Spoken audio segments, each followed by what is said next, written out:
du courage qu'elles ont eu, parce que les deux, elles ont été victimes, comme vous le savez, elles ont beaucoup témoigné dans la presse.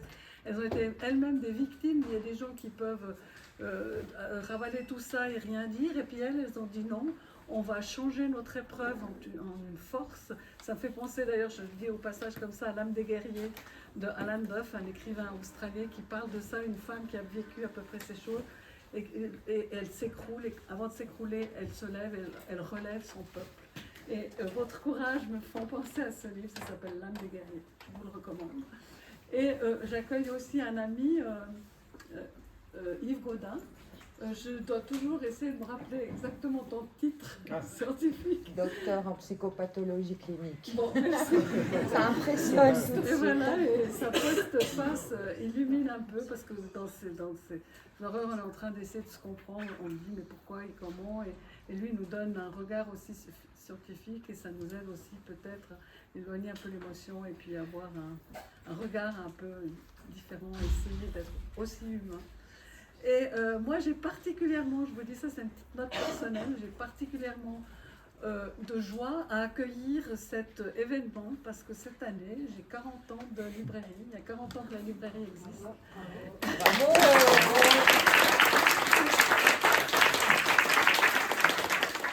J'ai pas fait exprès, ça s'est passé comme ça. Mais c'est pour vous dire que c'était d'avoir des événements un peu qui marquent comme ça donne un sens à ce que j'ai fait jusqu'à maintenant, et d'avoir aujourd'hui, de vous accueillir vous aujourd'hui, vous m'avez fait confiance et ça m'a beaucoup touchée. Et j'espère que aussi ce lieu, il vous permettra de faire connaître votre livre. J'ai juste aussi une petite pensée pour mon papa, parce qu'il a une phrase que j'aime beaucoup et qui explique un peu, enfin j'ai compris ce que j'avais fait avec cette phrase, parce qu'il a dit un jour que la véritable aventure était la fidélité à son destin.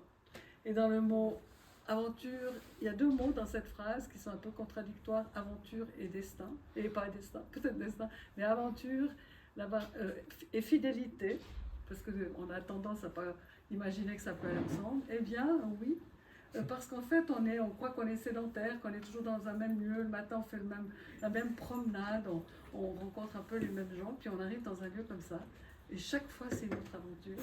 Et ce soir, c'est une grande aventure d'être ici avec vous et d'avoir des gens, avec M. Jean-Philippe Rapp, qui nous fait l'honneur aussi d'être là, de modérer cet événement. Et avec lui, avec sa voix, il est journaliste, il a l'habitude, et de transmettre tout ça, ça me fait extrêmement plaisir. Et puis, j'espère que ce lieu, il vous fera peut-être aussi rebondir votre livre. Et puis, je voulais vous dire merci d'être là. Merci à toi. Merci. Merci à toi.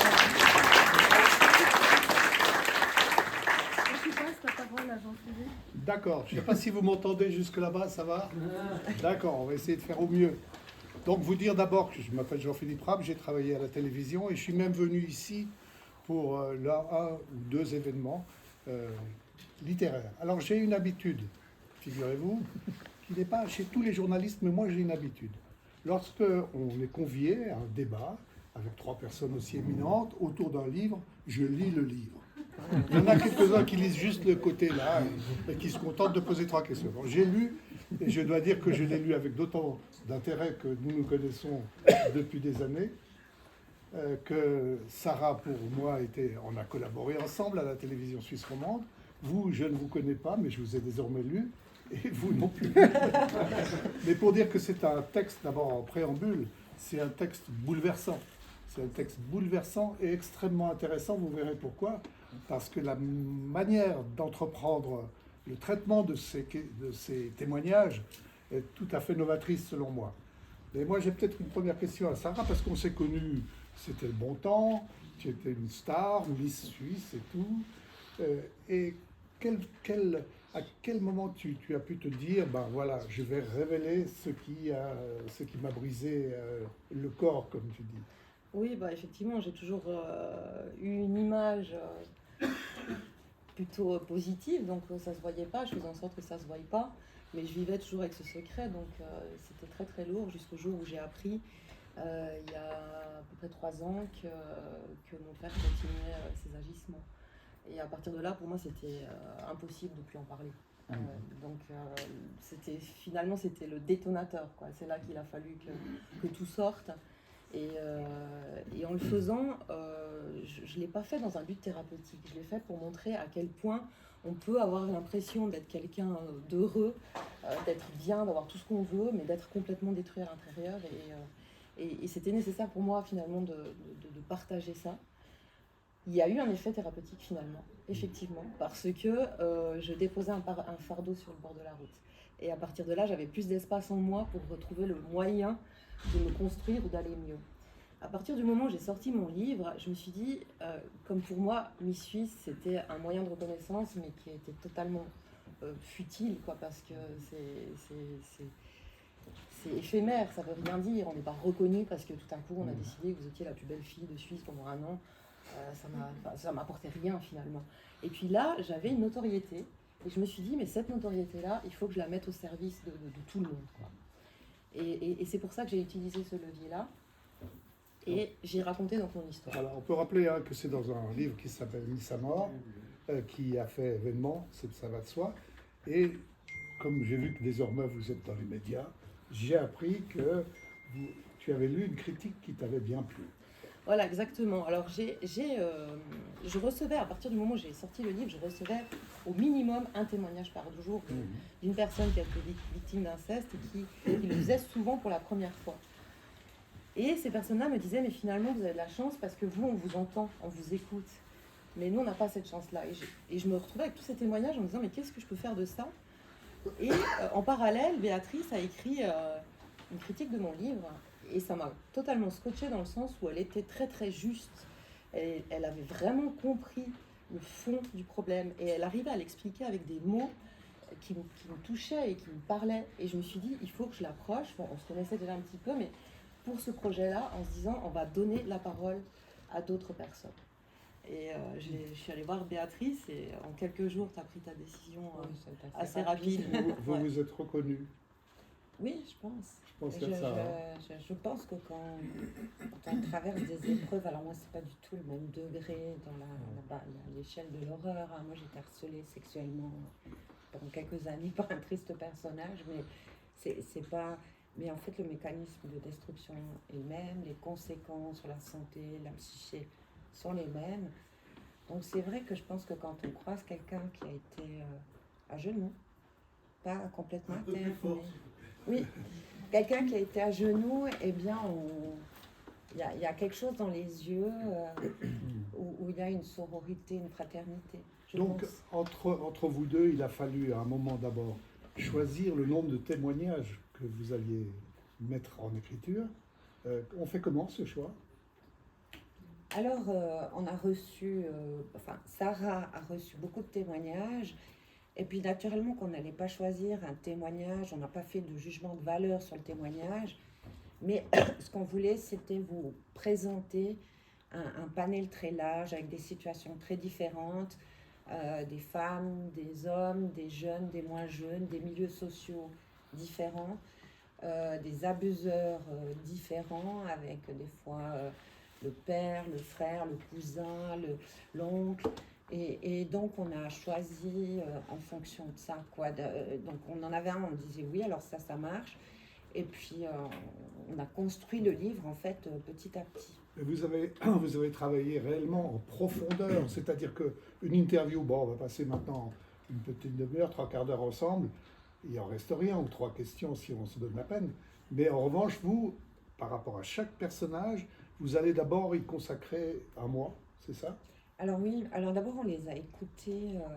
Vous les avez écoutés de quelle manière? Alors je me suis inspirée un peu de Claude Lanzmann, je ne sais pas si certains d'entre vous ont vu Shoah, et je trouvais que c'était une manière d'écouter une victime, un témoin de manière très respectueuse. C'est-à-dire au fond sans question. Sans question, exactement. Le laisser se raconter même pendant des heures. Pendant des heures, donc les témoignages ont été de 3 à 6 heures. Donc ça a été assez long, mais c'est ce qu'il fallait. Et les gens ont pu dire vraiment ce qu'ils voulaient, dans l'ordre qu'ils voulaient. On n'a pas été intrusif. Ils se sont dévoilés jusqu'où ils voulaient. La seule chose qui nous semblait important, c'était de nous dire pourquoi, et sans leur demander avant d'y penser, comment ça se fait que vous êtes encore là, vous êtes un survivant, qu'est-ce qui vous a aidé, de manière à ce que ces témoignages peut-être, pour d'autres qui le lisent, qui ont pas su, qui sont pas à la même étape de leur chemin, ça puisse les aider. Vous auriez pu le faire comme, une sociologue, en posant des questions, en ayant les réponses, en posant des questions, Ouais. en ayant les réponses, Oui. et vous n'allez pas du tout Non. faire ça. Vous allez transformer ce livre en 8, à peu près il y a 8 chapitres, hein, en 8 chapitres qui sont en tout cas littéraires. En tout cas littéraires. Bah oui, mais c'est très étonnant, parce que Ouais. vous quittez ce rôle que vous avez eu les deux d'écoute, et vous allez parfois vous transformer, parce que pour bien comprendre le message, vous serez un peu, ça c'est une démarche qui est assez rare. Oui, parce que en fait, ces personnes, elles ont déjà été trahies parce que souvent, elles ont essayé de parler autour d'elles. Et ma foi, le milieu, c'était une autre époque, ça a été compliqué, les gens ne voulaient pas entendre, les gens ne pouvaient pas entendre. Donc, elles n'ont pas été entendues. Et c'est sûr que pour moi, c'était absolument primordial que vous, les lecteurs, vous ne les abandonniez pas en chemin. Et parce que ça aurait été une autre trahison, et là, j'en aurais été responsable. Donc, j'ai essayé de trouver une forme où finalement, je vous embarque avec moi et où le récit il est raconté à plusieurs voix, naturellement, qu'il y a ce que les personnes me racontent. Mais j'ai vraiment essayé de les comprendre de l'intérieur et de dire aussi des choses que forcément que j'ai ressenties, voilà, des émotions, pour vous emmener avec moi Mais et avec eux. ça présuppose quand même qu'ils ne vont pas les relire, parce que s'ils relisent, pour eux, ils ont leur récit, puis tout d'un coup, ils se trouvent confrontés à un autre récit qui leur ressemble. Est-ce que certains l'ont lu récemment? Alors, c'était naturellement que c'est un témoignage, un instant T, et c'est une histoire de vie tellement difficile que même en 3 heures, 4 heures, 5 heures, 6 heures, on ne peut pas appréhender vraiment la totalité de ce qu'ils ont vécu. Donc c'est sûr que je ne voulais pas qu'ils puissent avoir un droit de regard sur le texte avant qu'il soit parti chez l'éditeur, etc. Parce que sinon, forcément, il y aura des choses qui ont manqué, des choses qu'ils auraient voulu dire. Et donc, ça a été vraiment un vrai contrat de confiance. Et puis, alors, j'ai eu l'occasion de montrer le texte à 2 ou 3 personnes juste 1 ou 2 jours avant la sortie. Donc, le livre était déjà sous presse. Et ensuite, j'ai eu des retours. Et jusqu'à présent, les gens se sont reconnus. Ça, c'est Il n'y a pas eu voilà, j'ai même eu un beau témoignage qui m'a dit, voilà, on a l'impression que tu as vécu ça finalement comme nous, avec nous. Mais c'est parce que vous avez consacré autant de temps. Oui. Parce que c'est 6 heures d'enregistrement au maximum, c'est réécrire, j'imagine, tous les textes, c'est y travailler pendant plusieurs semaines. 1 mois. Un mois à par peu près personne. 1 mois par personne. Et puis ensuite, je posais le texte, puis on passait à un autre témoignage. Et puis ensuite, j'ai à nouveau consacré 2-3 mois sur tous les textes. Sarah, de te retrouver replongée avec cette démarche dans des souvenirs qui te sont restés quand même douloureux, est-ce que c'était pas trop lourd? Alors c'est vrai que la première personne qu'on a reçue, alors on s'est rendu dans un endroit qui était neutre, où on a vraiment essayé de faire un accueil qui soit chaleureux, Oui. on avait la pile de chocolat, enfin on essayait vraiment d'être... Non, moi j'ai beaucoup de chocolat. on savait que ça allait être des moments qui étaient relativement difficiles. Et moi la première, c'était super, toutes les 2 minutes j'avais envie de me lever, de la prendre dans mes bras et puis de dire non ça va aller et tout. Et puis au bout d'un moment Béatrice me dit non, il faut pas parce que ça va dénaturer le truc, moi je veux vraiment l'histoire, je veux qu'elle soit comme la raconte le témoin. Donc on a dû trouver un système où finalement moi j'étais là, je regardais le témoin et il me parlait avec ses yeux, quoi. Et d'avoir vécu ça, c'est que je me suis rendu compte que ça se passe régulièrement. La douleur, elle est la même. Et c'est une douleur que je crois, seuls ceux qui ont vécu ça peuvent vraiment comprendre. Tant qu'on ne l'a pas vécu, on peut imaginer. Mais tant qu'on ne l'a pas vraiment vécu... Et cette douleur, est-ce qu'elle se tait un jour? Elle s'atténue. Elle s'atténue. Elle s'atténue. Moi, je pense qu'un traumatisme, il s'efface jamais. Un traumatisme ne s'efface jamais, surtout quand c'est un traumatisme qui est fait à un très jeune enfant, c'est une déflagration intérieure. Tout est dynamité chez lui. Donc, par contre, avec un suivi thérapeutique, avec un entourage qui, je pense qu'on peut vivre avec. Mais ce qui est Mais c'est pas frappant, facile. dans les cas que vous représentez, mais ça doit être tout le temps comme ça, c'est le temps qui se déroule entre les actes qui ont été commis et la révélation des actes. Ouais. Il y a un silence énorme. Oui. À certains, vous dites même à un moment, quelqu'un, je crois que c'est vous qui dites ça, le corps crie. Oui. Le corps crie, mais Mais parce que, imaginez, c'est un enfant. Donc, ça lui arrive quand il est enfant, avec tout un problème de loyauté familiale, de dépendance affective, donc il faut beaucoup de temps pour s'extraire de ça. Et c'est pas 20 ans qu'on est dehors de ça. Il faut vraiment grandir. Et voilà, et il faut pas oublier aussi, moi je pense qu'il faudrait parler beaucoup mieux que moi de ça, mais la mémoire traumatique, il y a des gens qui oublient. bien sûr. Et tout à coup, un mot, et tout revient. On a eu un cas. Mais ce qu'il y a aussi, c'est ce problème, c'est qu'on sait aussi, que, comme c'est souvent familial, Oui, on s'attend forcément à détruire quelque chose. Mhm. Est-ce qu'on a la force, en plus, de Bien subir sûr. et de faire subir ça aux autres qu'on aime, finalement? Alors, Yves, vous faites une postface pour nous expliquer un peu qu'est-ce qui peut se passer dans les gens qui se comportent de cette manière. Et après, le premier élément, vous dites l'inceste ne relève pas d'une pulsion. Parce que quand ils vont se défendre, peut-être devant un tribunal, ils diront oui, mais j'ai une pulsion, je comprends plus pourquoi j'ai fait ça. Et vous dites non, ça relève pas nécessairement d'une pulsion. Bon, tout d'abord, merci pour votre présence, vraiment. C'est pas souvent qu'on donne la parole à ce point-là, au point de vue d'aller jusqu'à essayer de comprendre, dès lors qu'il s'agit de l'inceste. Tant c'est insupportable. Tant c'est, je dirais, parce que quand j'ai commencé à m'intéresser à cette différence, pour le moins, entre le viol et l'inceste, parce que même dans ma clinique privée, ou même à l'école ou à l'université, on ne parle pas beaucoup de ça. Le harcèlement, l'inceste, le viol, la pédophilie, qu'est-ce que c'est qui, quoi, quel ressort, à part quel mécanisme, pourquoi, comment, pourquoi il y a une sidération autour, est-ce qu'il y a de la peur, de la culpabilité. Donc c'est un peu confus, pardon. Et puis, c'est vrai que j'ai essayé d'écouter la parole, dans un premier temps, des personnes qui ont abusé, en tout cas de relire dans certains témoignages ou certains comptes rendus. On s'aperçoit que déjà là, elle est inaudible aussi. Parce qu'il y a une tentative devant le juge d'essayer de passer pour quelqu'un qui aurait droit à une clémence.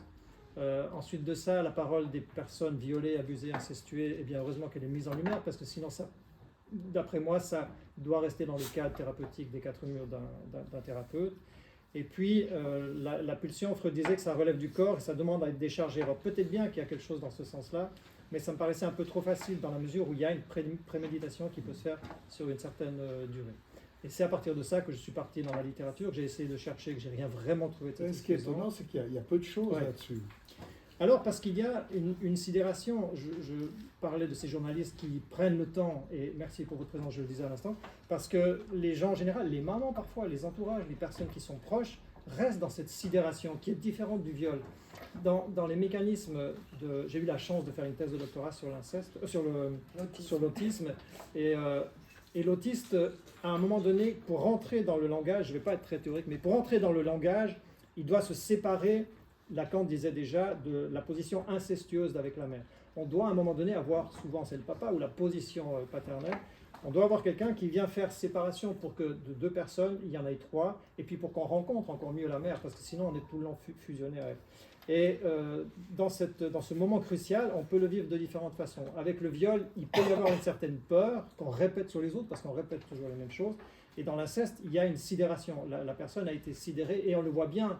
C'est très différent dans le mécanisme. Dès lors qu'une personne viole quelqu'un, elle jouit en quelque sorte de la peur qu'elle voit de l'autre qui la regarde. Vous dites jouer de la transgression. De la transgression, de la peur qu'elle voit chez l'autre qui la regarde, alors que dans l'inceste, c'est différent. Et pour un thérapeute, c'est très intéressant et c'est fondamental même de faire cette différence. J'ai une personne là, il y a 2 semaines, qui vient chez moi et qui me dit j'ai été violée par mon ex-conjoint à l'âge de 35 ans. Et puis quelques séances plus tard, elle me dit que à l'âge de 13 ans, pendant 6 mois, elle a été abusée, incestuée par son oncle. Et finalement, dans la mesure où on répète toujours les mêmes choses, elle n'a pas été violée à 35 ans, elle a rejoué l'inceste. Et je ne comprenais pas pourquoi elle me parle du viol, alors que tout autour d'elle est sidéré, coincé, on a retiré la garde de l'enfant, il y a tout qui s'est figé en quelque sorte. Et on comprend bien dans les mécanismes que si si on fait la distinction, c'est plus facile de voir par où on peut commencer. Alors vous avez cherché naturellement comme à rencontrer des hommes ou des femmes qui auraient été auteurs de ce genre d'actes.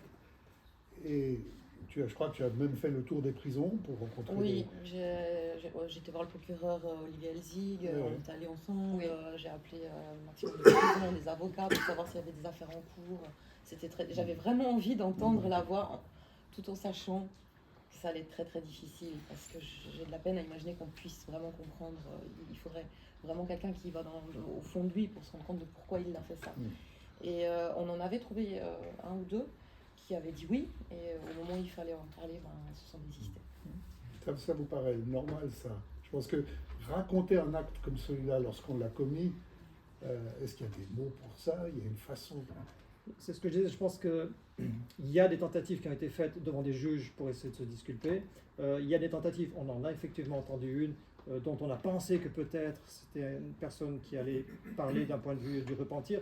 Mais dès lors où on rejoue la sidération, c'est pas si étonnant finalement, ça excuse rien. Hein. Et il faut avoir une loi stricte et un enfermement pour ces gens-là et une manière de réfléchir. Mais non, c'est pas si étonnant que ça de voir que finalement elles rejouent par là où elles ont été touchées. Béatrice, il y a aussi un personnage dans les 8, le dernier, c'est un homme qui est accusé de cela, qui va... C'est une épreuve extraordinairement difficile. Ouais. Alors ça, c'était quelque chose, toujours dans cette idée d'offrir un panel assez large. On a cherché des victimes qui ont la place la plus grande. On voulait un abuseur, on a échoué. Mais je voulais aussi donner la place à une famille dont le père a été accusé injustement d'abus sexuels et sur un petit garçon et d'inceste sur ses propres enfants, parce que ses propres enfants ont vécu un martyre. C'est aussi des victimes indirectes de l'inceste. Et c'est vrai qu'on vit dans une société où parfois on se rend compte que dans des divorces qui se passent mal, des fois il y a la tentation de dire oui, bon... il y a eu une explosion de cas où on disait oui, mais bon, je ne veux pas confier mes enfants à leur père parce qu'il les touche, et tout à coup le papa il a plus de... Voilà, sans se rendre compte, sans réaliser la gravité, et surtout le fait que les enfants dont on dit qu'ils sont victimes d'inceste, en fait l'intègrent, deviennent réellement des victimes d'inceste. Donc c'est vrai que quand j'en ai parlé à Sarah, au début elle a dit mais pourquoi tu veux cette famille, etc. Et puis après elle a entendu le témoignage de l'épouse de cet homme qui nous a parlé de ses enfants, et là elle a vraiment réalisé que vous savez, c'est comme dans les grands traumatisés, les enfants de grands traumatisés sont aussi des traumatisés par extension. Eh bien cette famille-là a vécu une histoire absolument terrible. Et ça me semble bien intéressant aussi de dire que l'horreur, elle est aussi quand on accusait injustement. Et dans ce cas-là, on se rend compte qu'on peut même manipuler la parole d'un enfant, c'est l'enfant des voisins, qui va porter des accusations. Bah oui. C'est ma foi, c'est un petit garçon. Les adultes imaginent assez mal, mais les enfants, ils ont une sexualité aussi qui se calme un peu vers 6-7 ans, quand ils commencent à apprendre vraiment beaucoup de choses à l'école et qui sont distraits, etc. Mais ils ressentent des choses, ils ont un corps et ce corps vit. Et ce petit garçon, on va dire qu'il était actif et très curieux. Et pour ses parents, ça a été difficile à accepter, à admettre. Ma foi, un pédiatre leur a dit « mais c'est une période, ça va passer ». Et pour eux, ça a été tellement horrible et si vous voulez, pour eux, la seule raison, ça ne pouvait être qu'un abus. Donc c'est les parents qui décident qu'il y a un abus. Puis ensuite, la mécanisme s'enclenche parce qu'ils interrogent l'enfant, le gamin il est tout petit, au bout d'un moment, le papa lui dit « allez, dis-moi ». Il lui propose des noms, et puis au 10e nom, il dit oui. Et puis ce 10e nom, c'est la personne qui a été accusée injustement. Et ensuite, voilà une psychologue qui a mal interprété une méthode, qui a mal utilisé une méthode. Voilà, et l'enfer commence. Et l'enfer commence pour cette famille, juste parce que ces gens-là sont aussi des victimes. Les parents, pour moi, ont été aussi victimes parce que, ma foi, une psychologue a mal interprété une méthode, a validé le discours de l'enfant Et cet enfant est devenu aussi... c'était un drame aussi pour eux. C'était un drame aussi pour eux. Sarah, quel est dans ces 8 personnages, ces 8 témoignages, celui qui t'a frappé le plus? Tous. Tous. Il n'y a pas de plus, il n'y a pas de moins. Ouais. La douleur est exactement la même. Mais il y en a quand même une des personnes qui vous a proposé la couverture. Alors après, c'est clair que c'est comme dans la vie de tous les jours, il y a des amitiés qui se nouent, il y a des similitudes qui créent des amitiés. Et puis là, effectivement, dans notre, parmi les victimes qu'on a entendues, il y en a une qui est, pour nous en tout cas, une très grande artiste. Oui. Et on avait envie qu'elle fasse encore plus partie de l'aventure en lui demandant si elle était d'accord de faire la couverture du livre. D'ailleurs, elle vous suit parce qu'elle est là. Hein. Oui, on peut l'applaudir.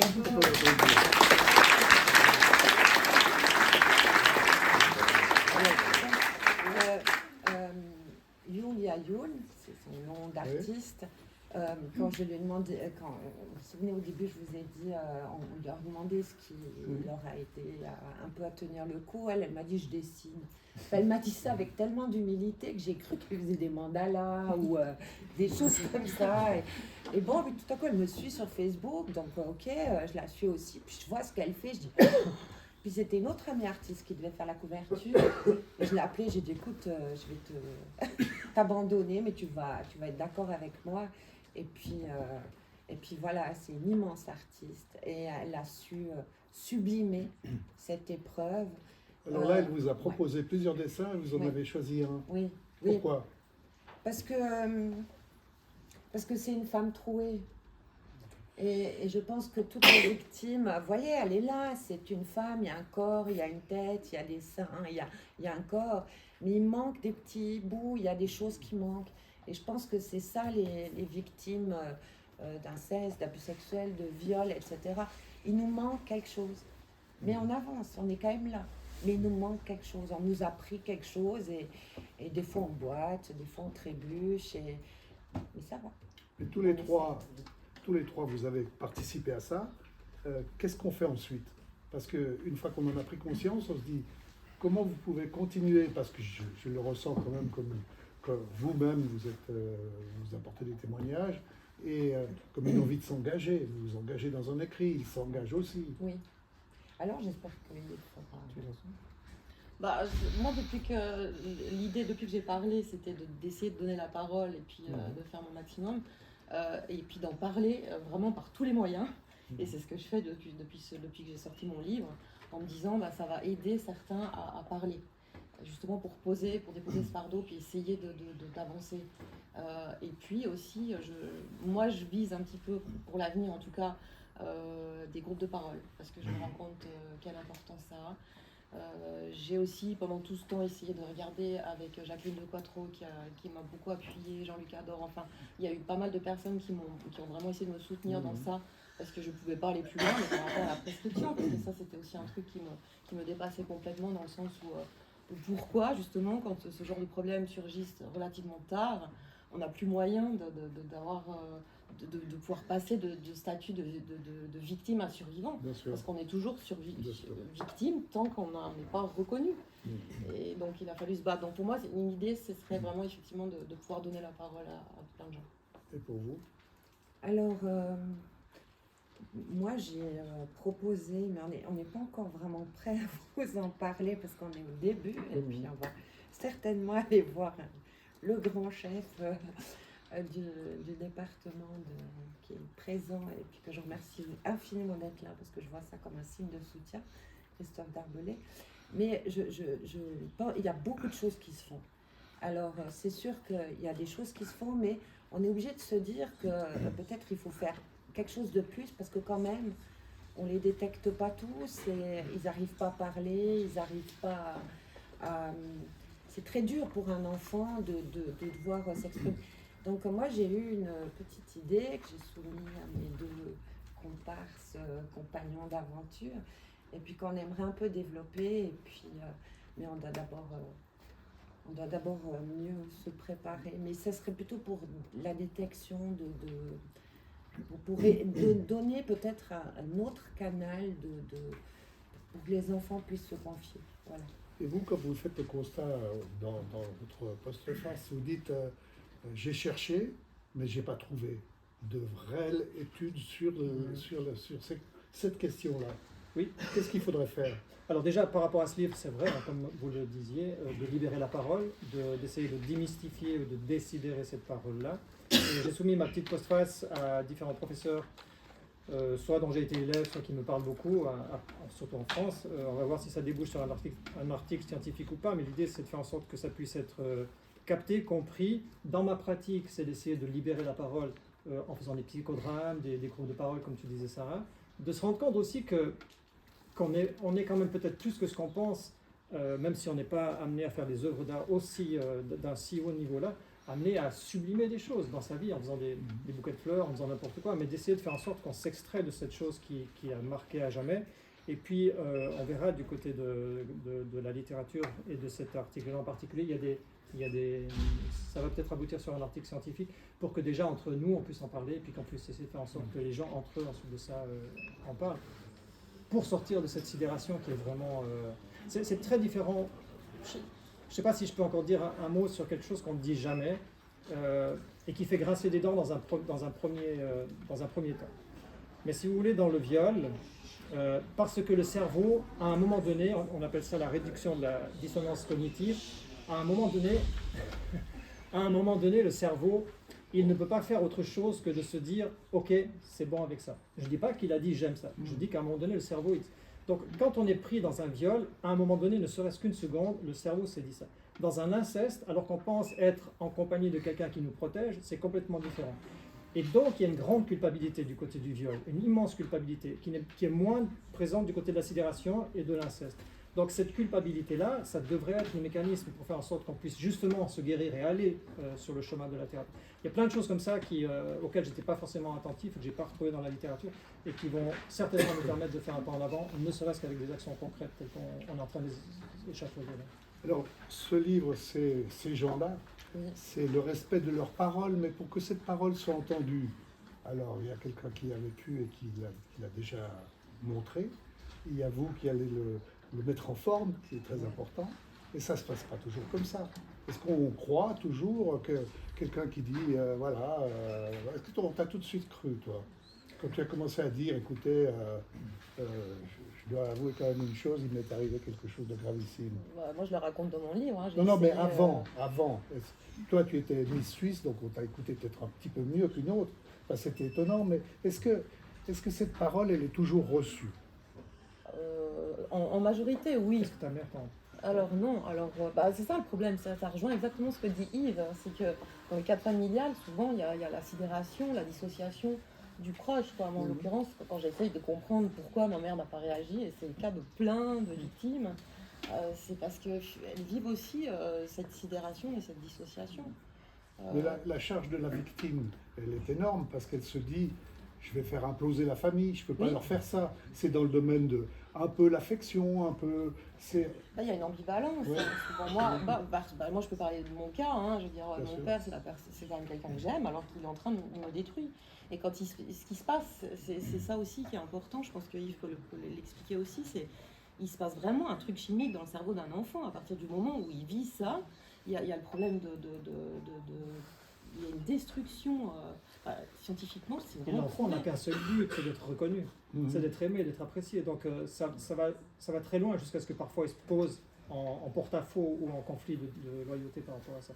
Et ce qui fait qu'il peut rester très longtemps dans cette situation qui va jusqu'à des horreurs absolues. Vraiment. Mais il y a ceux qui sont pas crus. Il y a vraiment de tout. Mais personnellement, il y a comme un radar qui s'est développé. Et en rencontrant justement toutes ces personnes qui ont témoigné, je savais clairement, il y a un truc très évident qui flash, quoi, que c'est pas du mensonge, que c'est la réalité. Béatrice, c'est dans le regard, vous qui les rencontrez aussi pour créer ce livre, ces gens-là, est-ce qu'il y a quelque chose en eux, vous vous dites, on ne peut pas se tromper?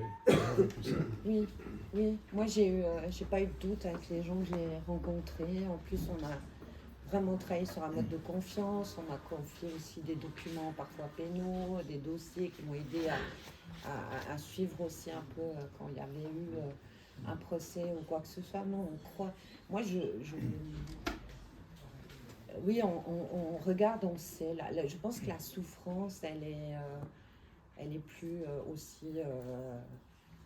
Elle n'est pas visible extérieurement, mais on peut la voir. C'est comme une aura, je ne sais pas comment vous l'expliquer, mais oui. Moi, j'ai cru chaque personne que j'ai rencontrée. Et de toute façon, qu'on passe autant d'heures ensemble. Moi, j'ai quand même une formation en littérature, mais aussi en psychologie. Donc, je ne suis pas psychothérapeute, mais j'ai quand même un peu formé sur plusieurs heures. Si le témoignage n'est pas vrai, ben, on sent les dissonances, ça n'a jamais été le cas. Pour les récits qu'on vous raconte. Oui, j'aimerais aussi dire que, parce que dans ce trio, je suis le seul homme qui n'ait pas été abusé, violé, même harcelé, qui a vécu une enfance absolument magnifique. Et j'avais encore en thérapie dernièrement un jeune de 16 ans, alors qui a été violenté à plusieurs reprises, mais qui ne voulait plus être un homme. Enfin, un adolescent, futur homme, adulte, qui ne se reconnaissait pas dans les hommes parce qu'il se disait sensible, et c'est vrai qu'il l'est, des attributs qu'on attribue plutôt aux femmes. Et ça a été tout un travail de faire en sorte que finalement, c'est pas qu'il ne veut pas devenir c'est pas qu'il veut devenir une femme, c'est qu'il ne veut plus devenir un homme.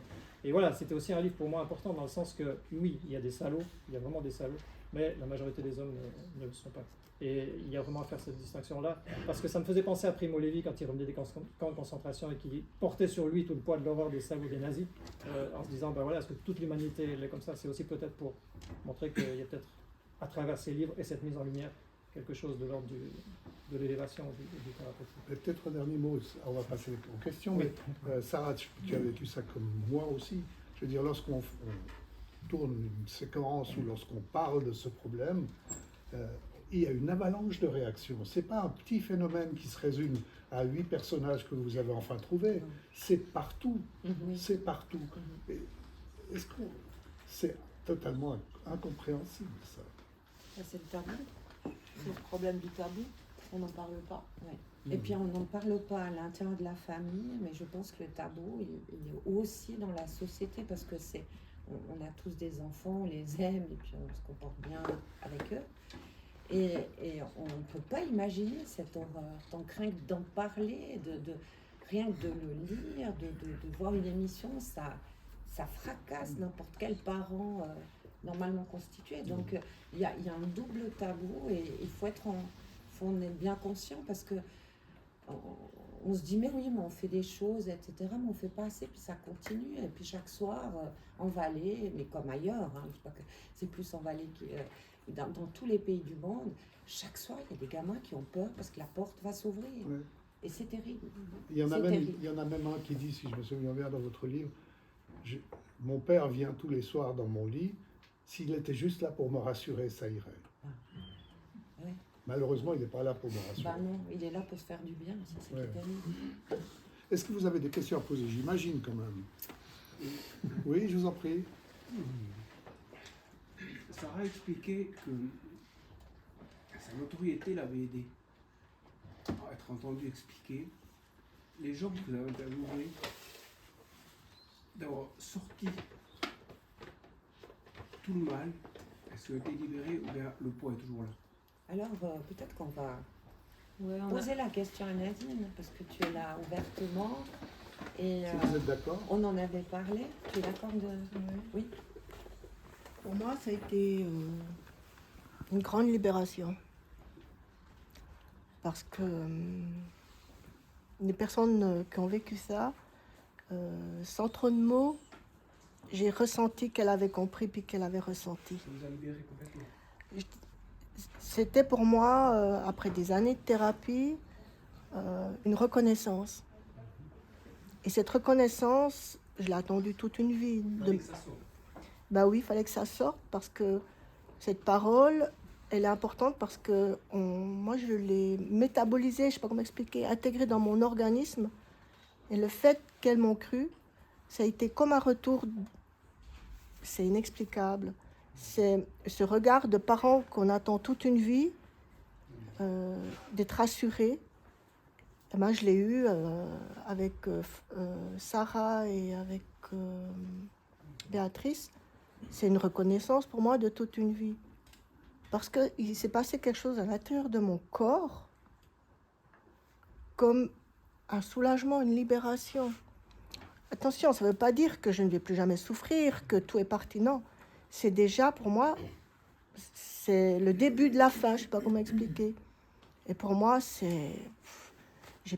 ce moment-là, j'avais l'impression que l'expression « j'ai perdu 10 kilos », vous voyez, moi, ce n'était pas 10 kilos, c'était une tonne de souffrance. Et là, pour moi, j'ai été reconnue en tant qu'être humain. C'est incroyable ce que je vais dire, mais un être humain. Parce que dans ces moments-là, on n'est plus un être humain. On n'est ni un enfant, ni une femme, ni une adolescente. On ne sait plus, on ne sait pas qui on est. Et là, j'avais l'impression de revenir dans l'humanité. Et du coup, c'est dans mon corps, le corps. Et il se passe quelque chose à l'intérieur du corps.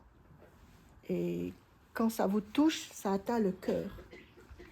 Et le cœur, pour moi, c'est la vie. Et là, maintenant, pour moi, je me sens à ma place.